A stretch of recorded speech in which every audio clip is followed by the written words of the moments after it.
देखो, सबसे पहली बात हमारी कमजोरी क्या है? हम परेशान हो जाते हैं। संसार में देखो तो परेशान, परमार्थ की तरफ देखो तो हम परेशान हो। ये हमारा आदत स्वभाव बन गया परेशान होना।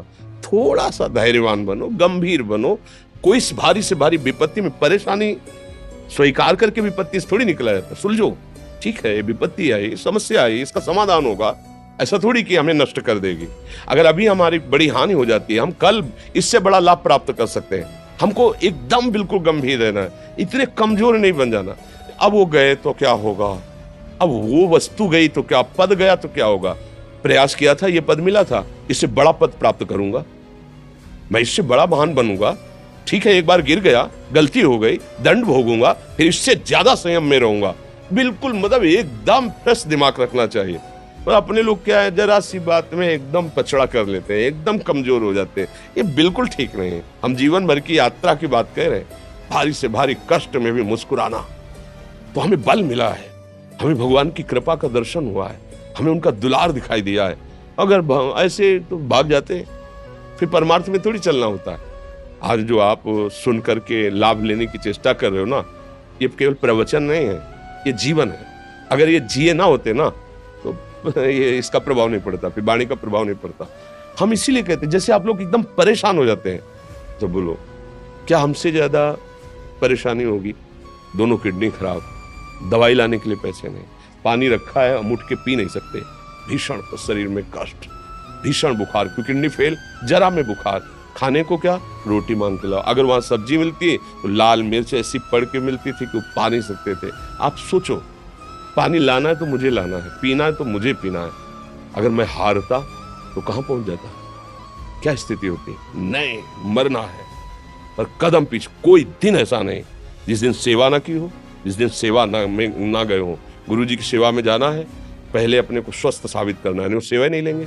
तुम बीमार हो, तुम कष्ट में, वैसे उनकी दृष्टि परेशान है, उनकी सेवा की, आके लेट गए।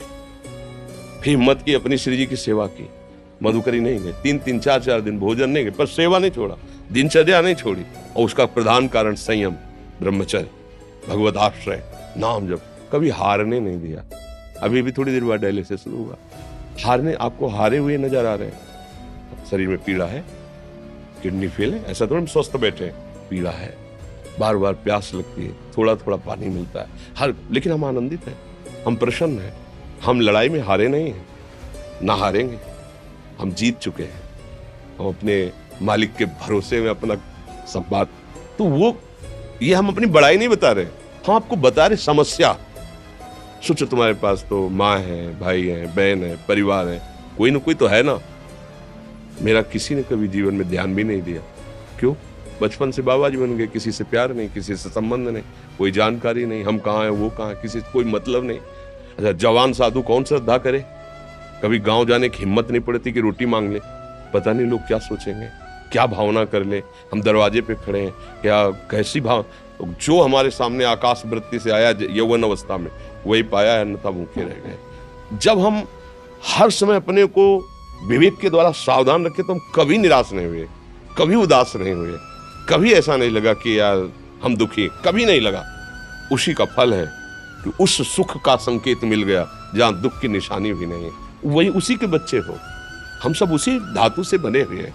हम इतना क्यों परेशान हो जाते हैं? हम ये देखते हैं, अपने लोग थोड़ी बात बिगड़ गई परेशान, नहीं बिगड़ी तो बिगड़ जाने की संभावना में परेशान है। आज सुख है, लेकिन कल सुख छिन जाएगा तो हम आज के सुख में सुखी ना होकर कल के दुख की आने की संभावना में हम भयभीत हो। मतलब क्या हमारी सोच रह गई? हमको इतना बलवान बनना है कि सुख और दुख दोनों हमको छू न सके। भारी से भारी सुख की व्यवस्था है तो अहंकार नहीं, हर्षित होकर किसी का अपमान न करे कि हम धनी, हम पदाधिकारी, अमुक। भारी से भारी दुख आया तो हमें किसी के सहयोग की जरूरत नहीं, हम फिर अपने कदम बढ़ाएंगे, हम फिर जुड़ी हुई अपनी भावनाओं को सजाएंगे। मस्त जीवन, एकदम तुम अविनाशी के बच्चे हो। शेर का बच्चा भेड़ों के बीच में फंसकर म्यों म्यों बोल रहा है, बस अगर दहाड़ना सीख जाए तो कोई भी उसे परास्त नहीं कर सकता। ऐसे भगवद अंश, तू प्रपंच में फंसकर अपने को इतना दीन क्यों देख रहा है? तू ऐसा है कि भगवान के दिव्यास्त्र में भी ताकत नहीं तेरे को मार सके। तू अविनाशी का अविनाशी बच्चा है, विनाशी भोगों को, विनाशी शरीर को मैं मान के इतना भयभीत, इतना दुख, ठीक नहीं। ये सबके लिए, केवल एक के लिए नहीं। आप समझो, आप लोग सोचते हैं हम गृहस्थ होकर भला ऐसी स्थिति कैसे?